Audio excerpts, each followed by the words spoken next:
Ngayong hapon ka natong tanan maigsuon, arita sa pagpaminaw sa pulong sa Dios ug ako kamong ay awhagon sa pag-abli sa atong balang kasulatan sa Roma 2 bersikulo 7. Roma 2 bersikulo 7 apan basahon nato ang verse 6 para sa immediate context na nagaingon. Kay siya magabalos ra sa matag usa ka tawo sumala sa iyang mga binuhatan. Kanila nga uban sa pailob diha sa mga maayong pagbuhat, nagapangita sa himaya og sa kadungganan og sa pagkadili mamatay. Kanila magahatag siya kinabuhi nga dayon. So makita nato ining bersikulo 7, klaro kaayo ang tumong sa maong bersikulo, ang mao ang pagpailog. Pagpailog. Ato tas pagampo maigsoon. Dalay ko na mo kamahan, salamat nining matahom nga higayon kining taknaha nga aniya nasab kami sa imong tiilan aron sa pagpaminaw sa imong pulong o hinaot pa nga imo kaming tagaan sa kahayag kaalam pagsabot sa imong pulong o makita sa among kaugalingon aron among panginabuhi ang among madawat ug masayran makatunan karong hapunang mga leksyon. Salamat Lord mo kining among pagkampo diha lamang sa ngalan sa Ginoong Kristo. Amen. Makita nato dinhi sa atong bersikulo nga gibasa sa bersikulo 7 ang maong kamahinungdanon sa pagpailog. Kay ang Ginoo lang gyud ang magahatag og balos sa mga Kristohanong mapailubon. Mapailubon sa mga maayong pagbuhat, mapailubon sa pagpangita sa himaya og sa kadungganan og sa dili mamatay. Ang Ginoo gyud magabalos niya na sa atong kinabuhi. Apan sa atong kinabuhi maigsuon pagpailog usa ni kadakong kapakyasan kanato. Wala gyud tay pailog. Usahay duna apan dili nato kini mapirmi, dili magpadayon, dili ta makalahutay. Dali ra ta kaayo makabsan og pailog kay gusto nato apurahan kaayo. Mura pag moampo tas Ginoo, Lord, tagain ta og pailog. Dali ara, dali ah.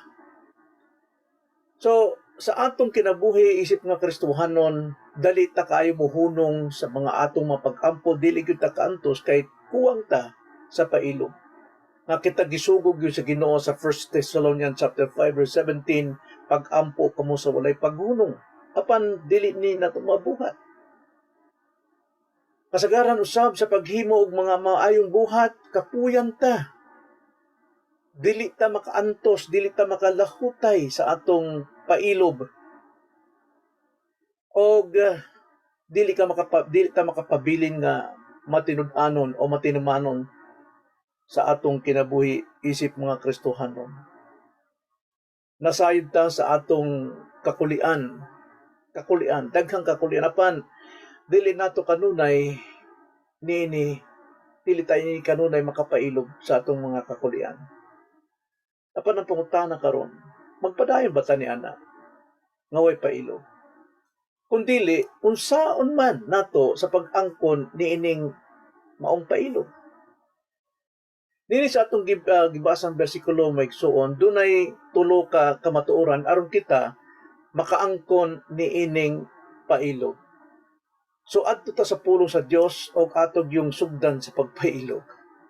Dunay tulo maigsuon angay natong masabtan nga kamatuoran. Primero, ang pailog magasugod sa pagtuman. Nagyud ang pagtuman. Ato kung basahon ang atong bersikulo Roma 2:7 sa primero, nagaingon, kanila nga uban sa pailog diha sa mga maayong pagbuhat. Nagyud ang kinahanglan primero gud nato aron kita makakat-on o makakab-ot sa maong pailog nga grasya sa Dios, nagyud primero ang atong pagtuman. Magpailog diha sa mga maayong pagbuhat. Buhaton nato ang mga maayo.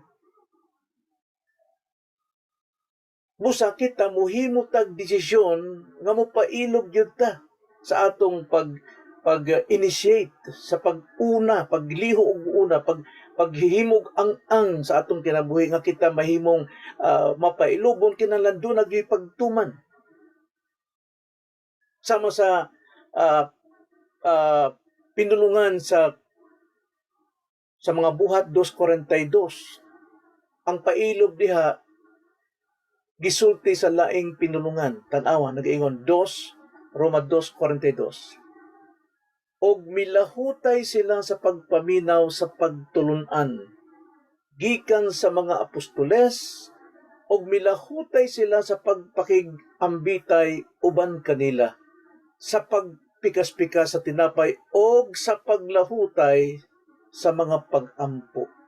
Kining bersikulo 42 buhat 2 may igsuon, mao kini ang upat ka haligi sa usa ka Kristohanon. Upat ka haligi nga mo ay makapalig-on sa atong pagka-Kristohanon. Kung pilay ang usa niini, di gyud ta makabarog nga lig-on kay kuwang man. Kinahanglan kumpleto gyud mo barog ning upat. Primero, kinahanglan mo lahutay sa pagpaminaw sa pagtulunan sa mga apostol, nga pagtulunan, apostles' doctrine.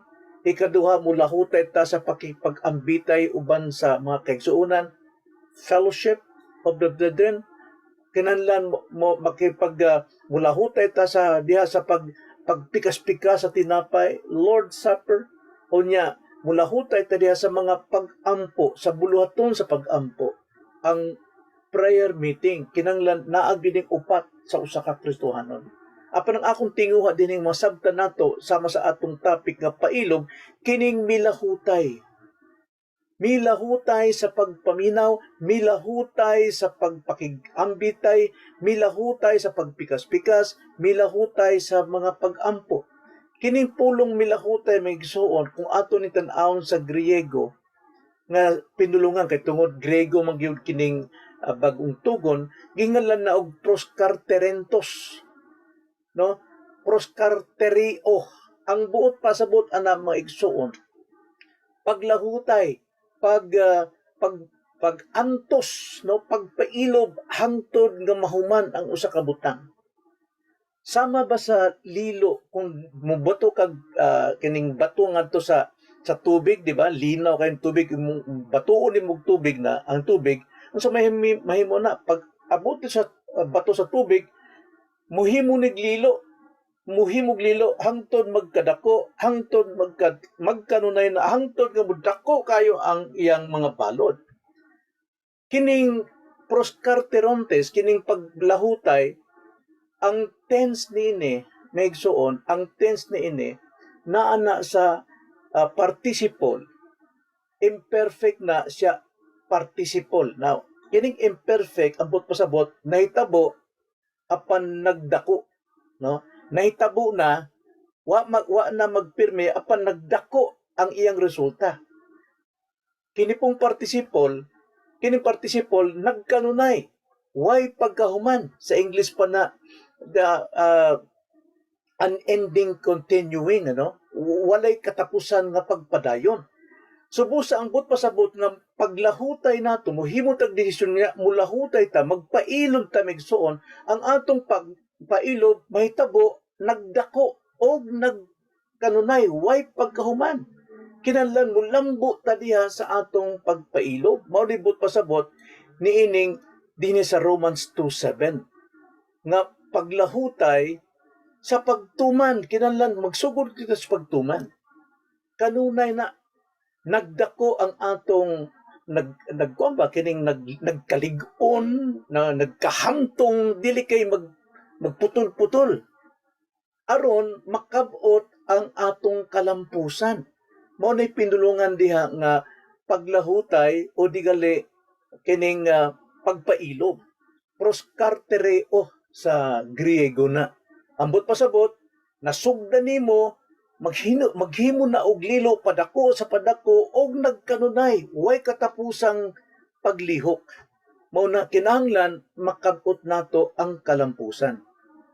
So busa ambot pasabot na kinahanglan magmalig-on ta diha sa atong pailog nga dili matarog. kanunay abunda sa maayong mga buhat. Sumala sa 1 Corinto 15:28 nag-ingon, busa inigugma kong mga igsoon, kinahanglan magpakalig-on kamo dili matarog sa kanunay, magmadagayaon sa buluhaton sa Ginoo, sa nasara ninyo nga diha sa Ginoo ang inyong pagpangabudlay dili gyud makawang. Ang atong pagpangamudlay, ang atong pagpailob, ang atong pagpadayon dili gyud dili gyud makawang. Maigsoon. Kinahanglan magmatinud-an kita hangtod sa katapusan, no? No matter what, bisan pag unsay may tabo nato, bisan pag naatas pagpinal sa atong kinabuhi, be faithful unto the end. Kinahanglan gyud nagyud ang pailob, nagyud ang paglahutay. Revelations 2:10 nag-ingon, ayaw kalisangi ang mga butang nga sa dili madugay imo ng pagaantuson, tan-awa ang uban kaninyo hapit na ibanlod sa yawa ngadto sa bilangguan aron masulayan kamo sa pagpasaki o pagapasakiton kamo sulod sa napulo ka adlaw. Hinunua ang pagkamaaunungon kanako bisan pa sa kamatayon o hatagan ko ikaw sa purong-purong nga kinabuhi. Kinahanglan naagyod ang atong paglahutay, pagantos sa mga kasakit. Be faithful unto the end. Kinahanglan magpadayon kita sa atong kinabuhing dunay relasyon sa Dios. Sumala sa giingon sa Colosas 1:23, kung kamo magapadayon gayod sa pagtuo, magapadayon, magpailob, dili matarog, malig-on, dili mubulag sa paglaom sa mayong balita nga inyong gipatalinhugan nga ginawali ngadto sa tanang mga binuhat sa silong sa langit, og sa niini ako si Pablo nahimong ministro. Dili gyud ta diha putol-putol, mabugto-bugto atong relasyon. Kinahanglan naagud ang pailob, paglahutay. Busa magbantay ta sa atong tugulingon. Magsugod ni galita o pagbuhat o pagtuman, kinahanglan bantayan ng atong kaugalingon. Mo gisulti ni Pedro sa ikaduhang Pedro versikulo 3 kapitulo 3 versikulo 17 nag-ingon si Apostol Pedro, busa mga hinigugma sa nasayod na kamong daan niini, magbantay kamo sa basi bayag, madaldal kamo sa kasaypanan sa mga taong masupilon, og mga hulog kamo og mawad-an kamo sa inyong kalig-on. Bantayan gyud nato nga kinahanglan naagyod ang atong paglahutay, pagpailog, bantayan ang atong kaugalingon. Kining pagtuman na igsuon kay baluta nga ang Ginoo gyud inubanan gyud ni sa mga pagsaad sa Ginoo. Kung mulahutay ta, magpadayon ta, magmasinugtanon ta, atong pantayan ang atong kaugalingon, magmadaogon kita, maigsuon naagyod ang panaad sa Ginoo. Revelations 3:21, ang magamadaugon pagatugutan ko sa paglingkod sa akong trono uban kanako. Maingon nga ako usab nagmadaugon og milingkod uban sa akong amahan diha sa iyang trono. Kung unsa ang pagka mapailubo ni Kristo, nagapadagan siya o magmadaugon gyud siya hangtod sa kahangturan alang kanato maigsuon karon siya nagalingkod sa tuo sa atong Ginoo. Mausab kita palingkuron ni Kristo sa iyang tuo. Revelations 21:7 mausab nag-ingon, ang magamadaugon makapanag-iya ni ining maong panulundon, og ako mahimong iyang Dios og siya mahimong akong anak. Pagkanindot maigsuon nining panaad sa atong Ginoo diha sa mga dunay pailog hangtod sa kahangturan maigsuon. Sumo ka na, primero, ang pailog magsugod na sa atong pagtuman, paglihok. Ikaduha, ang pailog magapadayon sa pagpalig-on diha sa edification, pagpalig-on. Atong basahon ang atong teksto Romans 2:7 nag-iingon, nagapangita sa himaya o sa kadungganan o sa pagkadili mamatay. Maunit tumong ang mapailubon, no?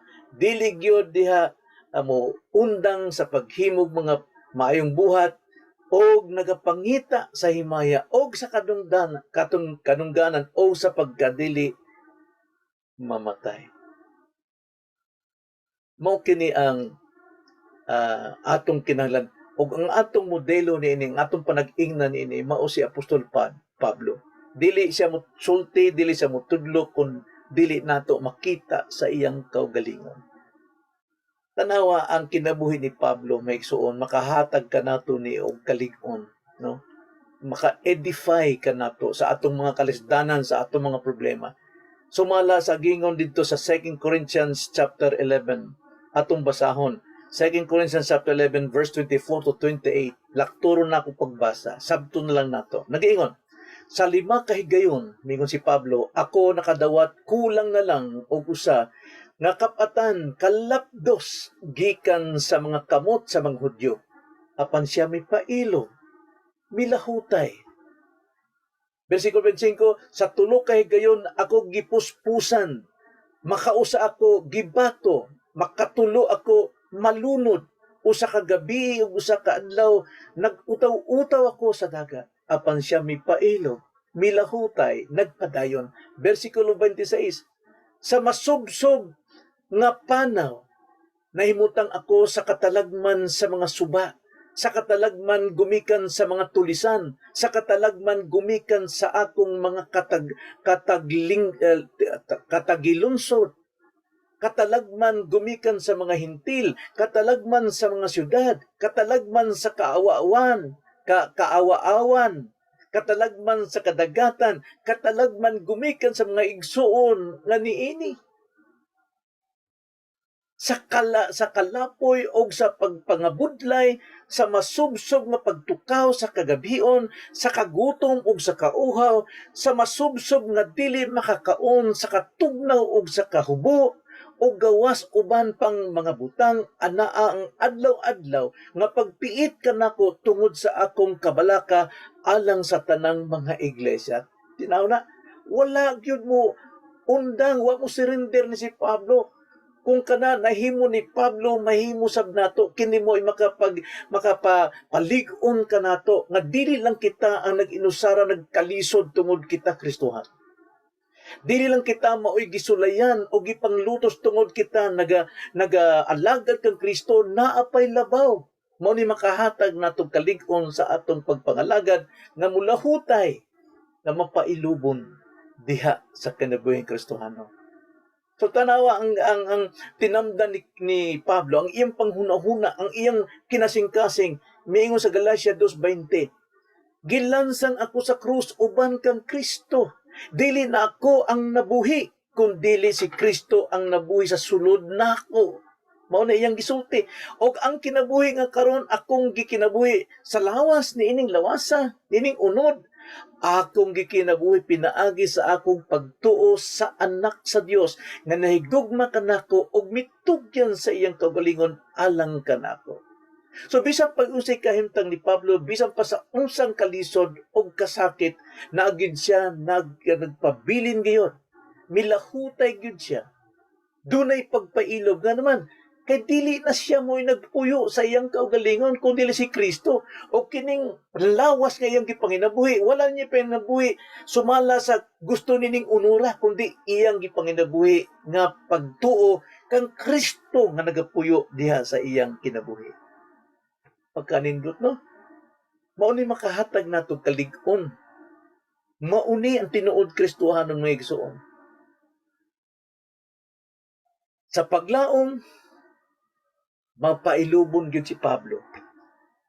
2 Timoteo 4:6 versikulo 4 versikulo 6 nga 8. Nag-ingon na igsoon. 2 Timothy chapter 4 verse 6 to 8. Kay ako karon giula na ingon nga halad. Ang panahon sa akong pagikan nahiabot na. Gibugno ko na ang maayong pakigbugno ay matapos ko na ang akong pagdalagan sa lupa. Gikabantayan ko ang pagtuo. Sukad karon adunay ginatag sa tagad na alang kanako nga purong-purong sa pagkamatarong nga niadtuon niyang adlaw iganti kanako sa Ginoo. Ang matarong nga maghukom og dili lamang kanako ra kundi usab sa tanang mga nahigugma sa iyang pagpadayag. Mao nay paglaom nato. Kung kini madawat ni Pablo, mausap kanimo, maigsuon. Kinahanglan nato ang pagpailog. Pagpailog. Kinahanglan nato kini nga atong sugdan. So mo ni pinulungan ni Pablo. Kung sa iyang conclusion para nato, atong basahon Romans 8, Romans 8 verse 35 to 39. Naingon si Pablo, kinsa ba ang makapahimulag kanato gikan sa gugma ni Kristo? Ang pag-antos ba? O ang kasakit? O ang paglutos? O ang gutom? O ang kahubo? O ang katalagman? O ang espada ba? Ingon sa nasulat, tungod kanimo ginapamatay kami sa tibuok nga adlaw, ginaisip kami nga mga daw mga karnero nga ilihawon dili hinunuan ni ining tanang mga butang nga labaw pa kita nga mananaog pinaagi kaniya nga nahigugma kanato. Kay masaligon ako nga walay kamatayon, walay kinabuhi, walay mga manulunda, walay mga punuan, walay mga butang karon, walay mga butang umalaabot og mga butang gahom o kahabugon o kiladmon o bisan unsa sa tibuok kalibutan nga arang makapahimulag kanato gikan sa gugma sa Dios, sa gugma nga naa kang Kristo Jesus nga atong Ginoo. Praise God. Hallelujah. Praise God. Maigsuon. So, pagka-importante yung kining pagpailob sa atong kinabuhi. Kay mao kini na sinati ni Pablo ug mausab ang maoy nakapagpalig-on kanato sumala sa iyang testimonyo sa iyang sulat. So, si Pablo gyud ang atong panag-ignan. Labi na si Kristo gyud ang atong panag-ignan nga makapalig-on kanato sa atong paglahutay, sa atong pagpailog. Tanawa, mo ni giingon sa Hebreo 12 bersikulo 1 ngadto sa 2. Busa sanglit ginalabutan man kita sa ingon ka mabagang panganod sa mga saksi, iwaklita ang tanang kabugaton og ang sala nga naragaipit paglikos kanato og dalaganon nata mga nga malahutayon ang lumba nga atong ginaapilan, no? Pailog yun nga magatutok kang Hesus nga mao ang mag-uugmad, ang maghihingpit sa atong pagtuo nga tungod sa kalipay nagibutang sa iyang atubangan miantos sa krus sa walay pagsapayan sa pagpakaulaw niini ug karon nagalingkod siya diha sa tuo sa trono sa Dios. Tutok ta kang Kristo kay siya mo'y nagsugod sa atong pagsalig ug siya po maoy maghingpit sa atong pagsalig. So sa atong mga kaigsunan kinahanglan malig-on ta ni ining mga example ng mga apostles labi na ngadto kang Kristo. O ikatulo maigsuon. Primero, kung saan nato makabot ning maong pailog. Primero, magsugod ta sa pagtuman. Pagtuman sa kabubuton sa Dios, sugdang yun nato. Step forward yun ta. Dili ta mo step backward but instead forward. Abante gyud ta sa atong kinabuhi. Proskartereo, mulahutay ta nga magdako og nagkanunay way katapusan. Og ikatulo, ang pailog magtapos sa pagsulay. Dili gyud nato ikatingala ang pagsulay kay kining pagsulay mao ni makapahingpit sa atong pagtuo, pagsalig, paglahutay, pagpailog diha sa Ginoo. Pagsulay anaa sa mga Kristohanon dili gyud na ikabulag. Timan ikini, ikson memoryahan ning bersikulo ha. 2 Timoteo 3:12. Memoryahan gyud ni Kay tingali unsahay na akas kalisod, na as paglutos, na as mga trials, temptations, unya makaingon ka nga nag-inusara ka na lamang, wa ka na kauban, wa ka igsuon na igsuon, timan ikinidili na dili aksidente ng hitabo nato. Nagaingon si Pablo, sapagkat tinuod, pagalutuson kayo dinuon, ang tanan, nga nagatinguha sa Dios non nga pagkinabuhi diha kang Kristo Jesus. Ang pagsulay ana lang gyud sa mga Kristohanon. Ang pagsulay sa uban lakbit ni ana ang pasakit o ang judgment sa ilang sala apan sa Kristohanon.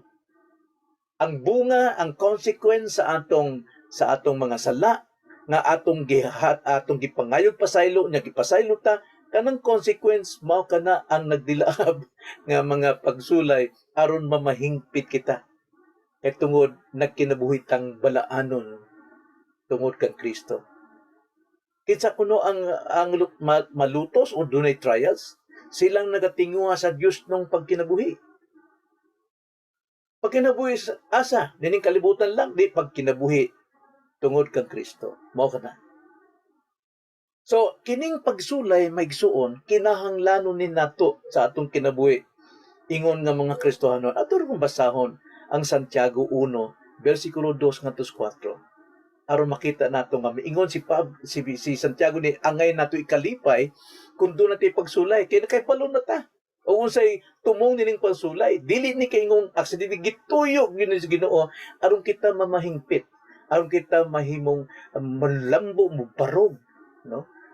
Makining mahamtong. Tana to basahon nato. James 1:2.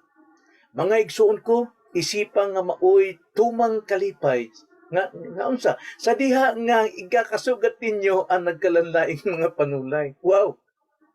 Daghay mo nagan og panulay, dagan og mga trials. Apan mingon si James ni kay batas unsay konteksto. Naingon ato kuno ning sugaton nga dunay kalipay. Nganuman, versikulo 3, kay kamo nahibalo nga ang pagsulay sa inyong pagtuo musangpot sa pagkamay ng tuson. Tanawa, musangpot sa pagkamay ng tuson, musangpot sa pagpailob. Unya unsa mibuhaton sa pagpailob?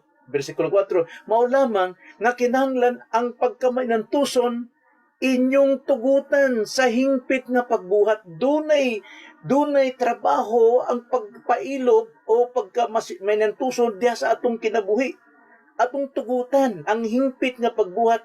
Unsa nga naman, aron kamo mamahingpit og masangkap nga walay makulang. Kanang pulong dia mamahingpit dili ibig sabihin na perfect, no, without sin, no, sinless. But we sin less. Lesser na gyud ang atong pagsin. So kanang magmahingpit ang buta na mature. Aron kita magmature nga way makulang. So busa may igsuon lamig yun nga kay balutas context nga nung dunay pagsulay doon nagdi atong ikasugat ni nga dunay kalipay kay Lord sa tamat imo na pong sapsapan ng akong kinabuhi aron mo hamis ang akong pagtuo pagkinabuhi nga matarong og balaan diya sa imong atubangan may igsuon. So aron mahimong tabunok ang atong kinabuhi, naagyo ng mga fertilizer, baho kani na lapok kana daghang mga minerals aron nga hambukan ta matabunok ang atong gitamnan nga buhak muhamtong way makuwang kanato. Timan ilang may igsuon kung nakailam mong Abraham, wa tay amahang Abraham kundili si Abraham mugawas didto sa iyang yutang gitawhan aron musubay mutuman sa pulong sa Dios. Genesis chapter 12. Kung wa tubuhatan ni Abraham, wa tay Father Abraham, the father of faith sa lahat ng mga believers. Ikaduha, wala tay Moises sa kasaysayan, wala tay prophet Moses kung wala siya muatubang kang Faraon, wala siya mahadlok. Miatubang ta siya kay Faraon o gipaggawas niya ang mga katawhan sa Dios. Ikatulo, wala tay Joshua Kung walay gubat sa kanaan, kining gubat sa kanaan mo nang atong kinabuhi, doon natin pakigubat, bisan pagali na anatas kadaugan, ato na ang promised land, ato na ang kingdom of God, but we have to fight against our enemies. Ang enemies nato dili tao kundi ang atong flesh, ang atong unod, daghantag kontra nining atong unod. So mao na si Joshua, nya sino kinsa may mudaog nato, si Jesus, mao si Joshua sa atong kinabuhi, siya may hatag kanatong kaakuan aron mapildi nato ang atong mga sala. Unya kun walay David, wala untay Goliath, walay Goliath o walay pag-ikyas kang Saul. Kung si David nga usa siya katay kay Jesus Christ nga mo siya daog mo bugno sa higanting sala, o niya wa pud siya pakig layas nito kung Saul, mao ni paglayas nato sa unod ng mga tinguha. Wantay David nga naman dunay pailog, dunay paglahutay. Wala ang tatay Daniel kung wala siya moatubang sa mga leon. Wala tay mga apostoles karon nga nagatudlo kanato nga sila ang mga amahan sa mga tanang paglutos. Wala ang tatay Jesus kung wala siya mutagbo sa maong krus.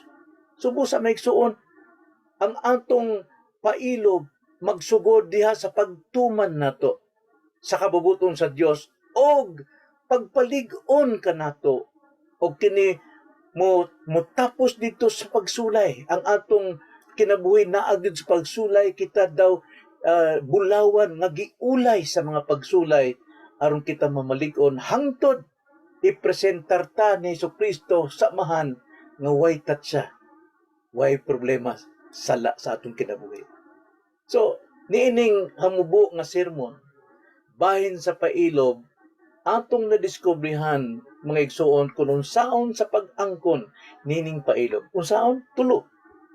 Pinaagi sa pagka masinugtanon, pinaagi sa pagpalig-on, o pinaagi sa pag-atubang sa pagsulay nga dunay kalipay.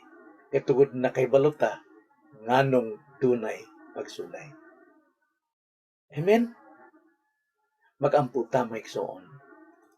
Dalay ko namong amahan, salamat sa imong pulong na among nasabtan. Salamat sa imong balang espiritu kung mo'y naghatag na kahayag na mapalig-on ang among kinabuhi bisan pa nining kahimtang karon nga naa sa mga kabukaton, kawaladon ug sa mga paglutos ug naa sa mga trials, Lord, apan dili kami iangay ni malungkot na Panginoon. Dili mi angay ni nga mag-suffer sa among pangunahuna, kundi angay namo ni kalipay kay tungod doon na kay katuyuan nining kinabuhi namin karon. Salamat, Lord. Wala man kini ang among pag-ampo di lamang sa ngalan sa Ginoong Kristo.